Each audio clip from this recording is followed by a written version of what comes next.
So that was the geese leaving the pond. And as we swing around over here, you can see there is still a giant pine tree and no house.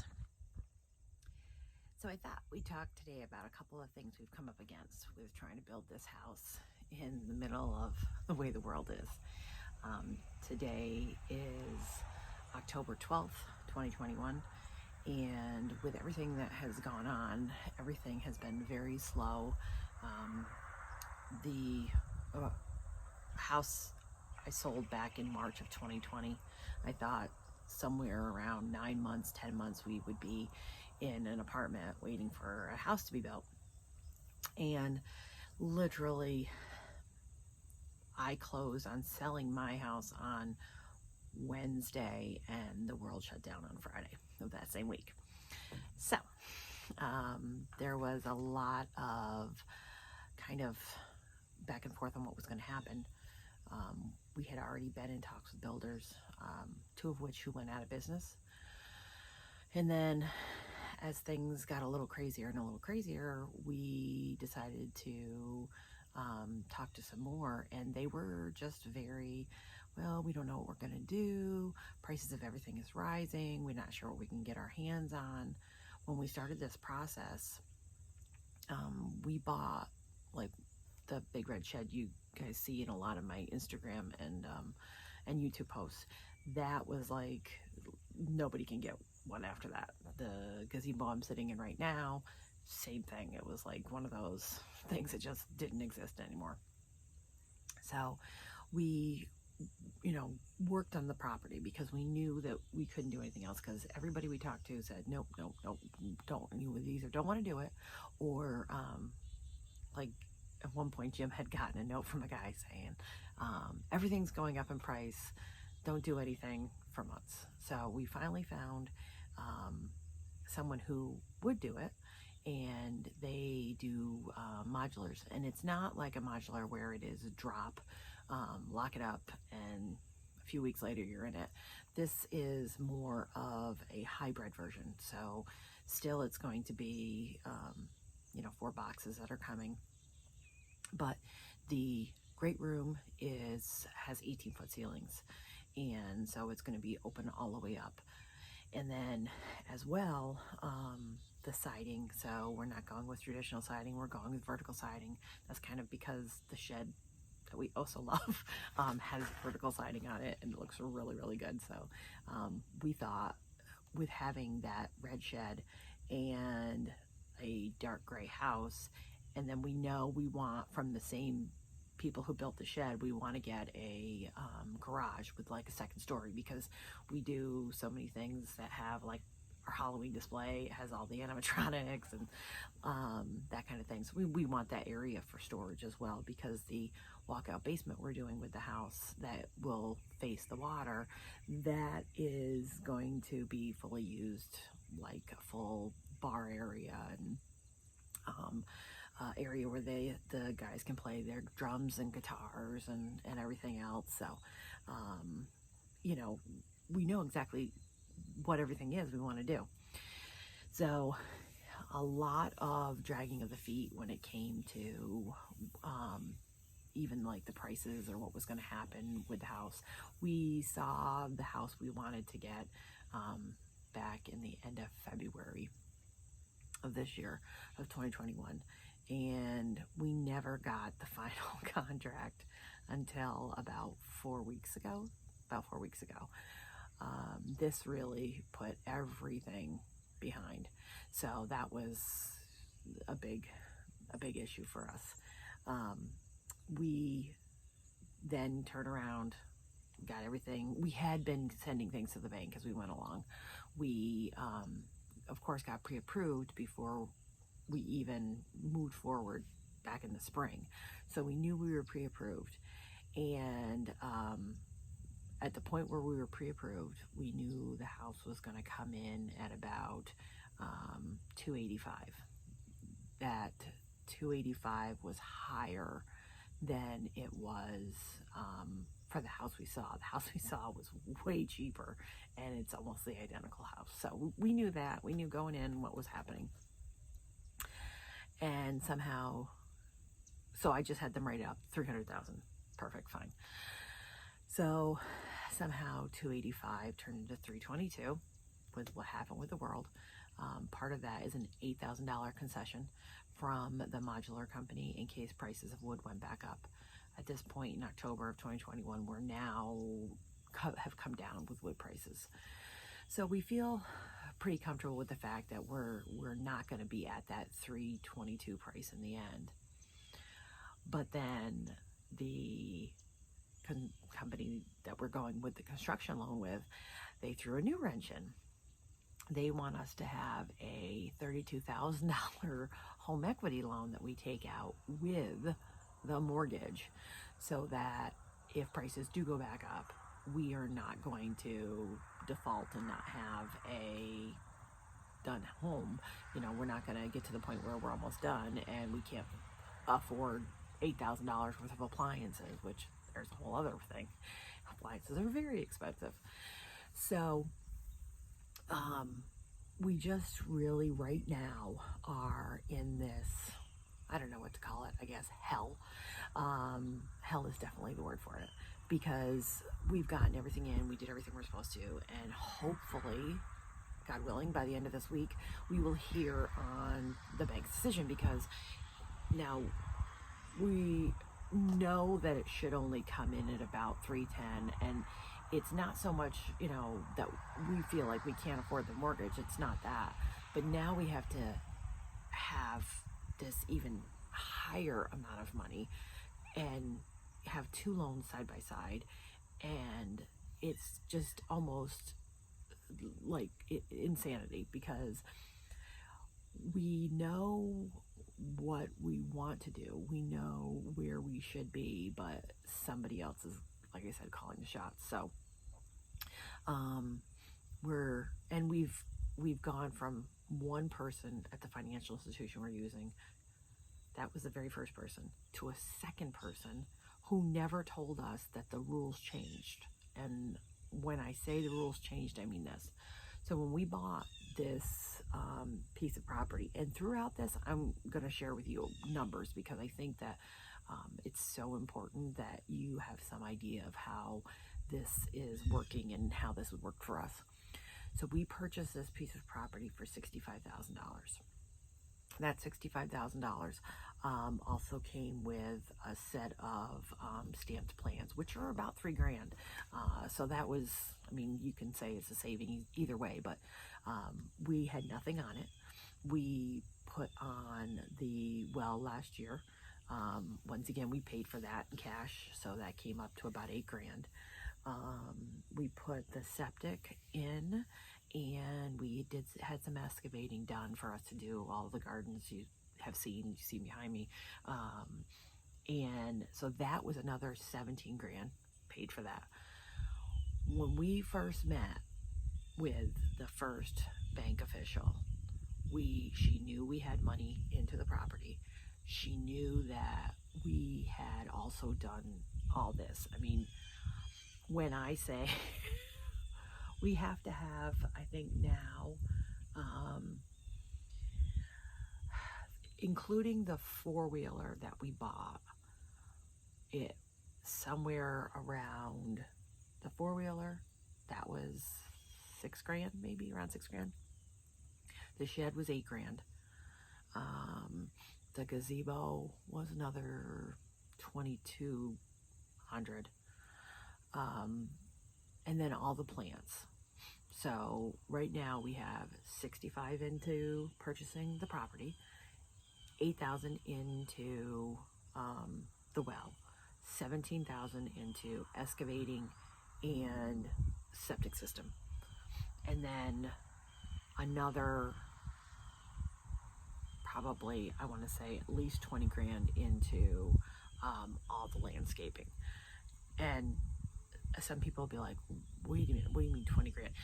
This is like a 6.5 acre property, and about 1.5 acres 2 acres of it are landscaped gardens. And the reason that we did that is we had nothing else to do. We really didn't. Since we couldn't build a house right away, we needed to keep trying to develop the property and get the property going. So we did, and but paid for. Once again, paid for. We both work rather hard, and we, enjoyed so much everything we've created. So with that being said, we have all this money into the property, which we were told by the first person that all we could do was raise the value of the property by working on it, and then that was okay because we had so much money into the property. Water view, because it's by the water, whole 9 yards. Now all of a sudden, after I get to the second person changed the rules of the game. They had to reevaluate, the financial institution we're using had to reevaluate the way they were doing their lending because of so many people not being able to finish their loans straight out. Totally fine, but no one told us. Like, no one said. Of all the times I sent receipts for the things we have paid for or any amount of money we put in, no one said, hey, by the way, Amy Lynn, we are changing the structure of our loans. The reason I say that is this is what I do. I'm in finance. I don't do construction loans. They're a different beast. It's kind of like the difference between a chef and a pastry chef, maybe. Pastry chefs, they just totally focus on making the dough all day long. But maybe, a regular a chef does something totally different. So it's like a totally different thing. I do, I'm a manager, but what I manage is things like, personal loans, business loans, auto loans, all that kind of stuff. Even our mortgage division, I'm not licensed to do that. I'm licensed to do home equities, that kind of thing. But the mortgage division, they're licensed to do mortgages. So there is a lot of differences when it comes to your finances. They don't all work out the same. They don't all, they're not all the same thing. So when I say that I'm going to a different institution because not everybody does a construction loan, just one other thing for you, I mean, it's like me going out and learning how to, lay asphalt on a road. It's a totally different thing than what I do. So, no one told me. If it was me and I was doing the loan and I was still in communication, even though it wasn't, time to actually do the loan, I'd be like, listen, we have just changed our way of doing a construction loan. Here is what you need to do. Nope. So this is where this $32,000 contingency comes into play. So, okay, fine. Now we're doing this, but now we're waiting. It's with the underwriters. On September 28th, I was told by person 2 that it was going to the underwriters. It'd be a week to 10 days. Last Tuesday, Jim got a call while he was working, and number one, they should have seen it in the file. He is a mailman, so you're supposed to call me. He's driving. He has to, stop his LV. He has to, stop the process he's going through to talk to somebody. So, anywho, they talked to him, and then they sent some emails, and I wrote an email back saying, okay, so what is the process now? Because, we were told on the 28th it was a week to 10 days, and radio silence, nothing, no answers, no, okay, so, this is what's happening, this is the date you'll know by, it's a week to 10 days from that Tuesday, so we lost another week. And the other problem with that is, like I showed you, there's no foundation in the ground. And so now we're talking about more prices of things creeping up. We have to now get a pump truck. we've had rain, so the area, once he digs it up, and it's not going to be dry by the time they put the foundation in, once he digs that up, and a giant tree still is coming out because he's going to take that tree out as well, we're going to have to use a pump truck. So a pump truck costs about $1,000, you know, for them to pump the cement over into there.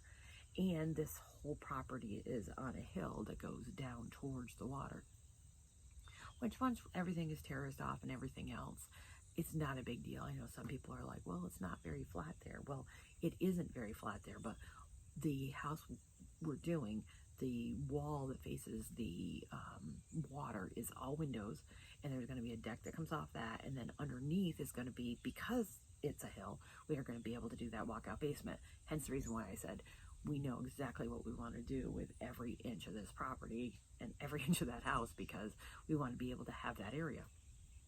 4 kids, only 2 of them still at home, but 4 kids, so lots of places for people to go.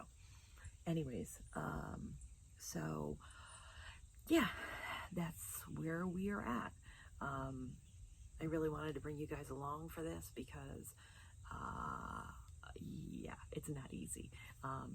I would not say don't do it in any way, shape, or form. This is the 3rd house I've done. I did a log home through Lincoln Log Homes back in the late 90s, very late 90s. And then the next one I did was a mod, and that was around 2000, I want to say 2006. That house was a large house, 4-bedroom house, and hardly any heat. It was so well insulated, so well made. Some people I'll hear say, oh, you're doing a mod? Yeah, the house is built inside a factory under perfect conditions. And I think when you have that, it really can make a huge difference on the way things are put together. You know, there's no, oh, okay, they didn't finish working today and the rain got in overnight, or it sat there for a few days. I mean, it's like boom, boom, boom. Once they start our house, it literally takes 2 weeks for them to build the 4 boxes. Like I said, it's kind of a hybrid because a lot of things are being done on site. They're doing the siding on site, but then the 2nd floor, which is a loft area, that is totally being built here on site. So that's, you know, there's a lot. We've had a lot of customization to it. We've already bought things like the slate floors and the wood floors for the great room. And so there's a lot of things that are going to happen here and that aren't coming, which would normally just come. They usually can have things buttoned up quickly, but it is going to be a bit longer. So, with the waiting, the long waiting for the contract, and now the waiting for the financial institution to finish their part, we, like I said before, are in a waiting circle of hell. I just want someone to say, okay, we're good. Now we just have to, you know, do what other discovery we need to do and, you know, start working. Because as soon as they say that, then that foundation is going to go in. And here we go. So, with all that being said, any questions at all, leave them down in the comment box below. And we're going to take you through this property. We're going to take you through building this out and creating something literally from scratch, and try to give you some of the happy times and hard times. And right now is definitely a hard time. Waiting, yeah, I'm not good at patience. Not good at all. And I'm not good at not being able to move things forward myself. And right now I'm waiting on somebody else for everything. So, anyways, have any questions, comments, leave them below. And I'm glad you're here to come along for the ride.